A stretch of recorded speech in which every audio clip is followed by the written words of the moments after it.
नमस्कार, बहुत स्वागत है शख्सियत के इस क्रम में। मेरे साथ आप लगातार बने हुए हैं। जब हम लोग विकास की बात करते हैं, गांव के डेवलपमेंट की बात करते हैं, गांव की उन्नति की बात करते हैं, तो प्रधानों का जिक्र ना हो ये कैसे हो सकता है। हमारे साथ गणेशपुर से प्रधान प्रतिनिधि हैं, उनका हम स्वागत और सम्मान करते हैं और जानेंगे कि गणेशपुर में क्या कुछ अब तक हो पाया है।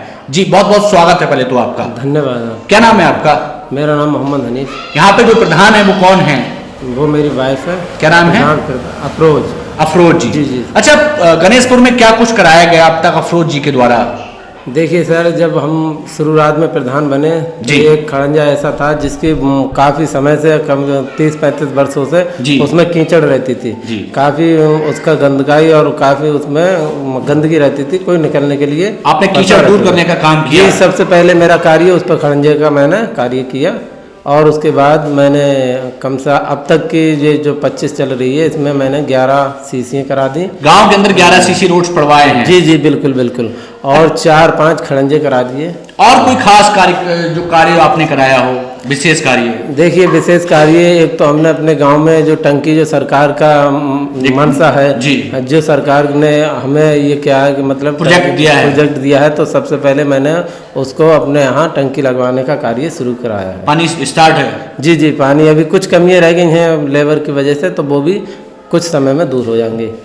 स्कूल और शिक्षा की बात करें तो फिर किस तरीके से देखते हैं? देखिए सर, मैं आपको बता दूं, शिक्षा जब से मैं यहाँ प्रतिनिधि बना हूँ तो मेरे यहाँ शिक्षा की बात की जाए तो बराबर में प्राइवेट स्कूल्स हैं जी, उससे भी बेहतर मेरे यहाँ जो प्राथमिक विद्यालय है उसमें शिक्षा प्राप्त हो रही है। आप स्कूलों में जाते हैं? बिल्कुल बिल्कुल, अच्छे से खान पान हो रहा है, बच्चे की देखरेख और पढ़ाई भी बहुत। सरकार से कोई मांग आपकी? सरकार से मांग, सरकार अच्छा काम कर रही है। सरकार से अगर हम मांगना चाहते हैं, जैसे हमारे यहाँ बिजली, अच्छा, बिजली की बहुत समस्या है। ये जो इतना क्षेत्र है, सबसे ज्यादा प्रॉब्लम हमारे गांव में बिजली की है। अच्छा। वो मैं लगातार 4 साल से प्रयास कर रहा हूँ। अब जो है एसडीओ जे साहब सबने आश्वासन भी दिया है कि हमारी समस्या का निदान बिल्कुल निर्धारण होगा। यहाँ हमारे यहाँ पोलों की बहुत आवश्यकता है। जनता आपको दोबारा क्यों चुने? जनता दोबारा इसलिए चुनना चाह रही है कि जनता के लिए मैं हमेशा तैयार रहता हूं। अगर कोई भी मेरे घर किसी काम के लिए एक छोटी सी अगर मोहर लगवाने आता है तो फौरन उसका काम किया जाता है, इसलिए जनता मुझसे खुश है। जनता का सम्मान अफरोज जी की पहचान। बिल्कुल बिल्कुल सर। अच्छा, जाते जाते गणेशपुर की जनता के लिए कुछ कहना चाहेंगे? गणेशपुर की जनता के लिए मैं यही कहना चाहूँगा कि आप जिस प्रतिनिधि को चुने तो देखभाल कर चुने और जो आपकी समस्याओं का हल निकाल सके, जो आपसे के साथ खड़ा रहे, उसको आने वाले समय में फिर से चुने। नशा और दहेज को रोकने के लिए गांव स्तर पर क्या कुछ किया गया अब तक? देखिए, गांव में हमने जो भी काम हमारे उस जरिए से होना चाहिए था वो हमने सारे काम किए हैं और अभी कुछ काम ऐसे हैं बकाया जिसको हमारा।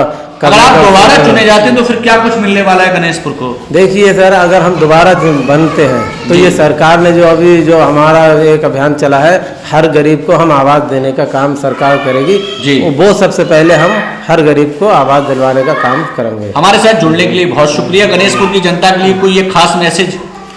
खास मैसेज जनता का यही है, बस सब लोग भाईचारे से रहते हैं, हिंदू मुस्लिम सब एकता बनाए रखते हैं जी, और बस। हमारे साथ अफरोज जी के प्रतिनिधि थे जिन्होंने अपनी बात रखी और अपने मन से उन्होंने अपनी बात रखी। यदि आप भी कोई बात रखना चाहते हैं तो जुड़िएगा हमारे साथ, पहुंचेंगे आपके पास। तब तक के लिए नमस्कार, हमारे साथ जुड़ने के लिए बहुत शुक्रिया। धन्यवाद।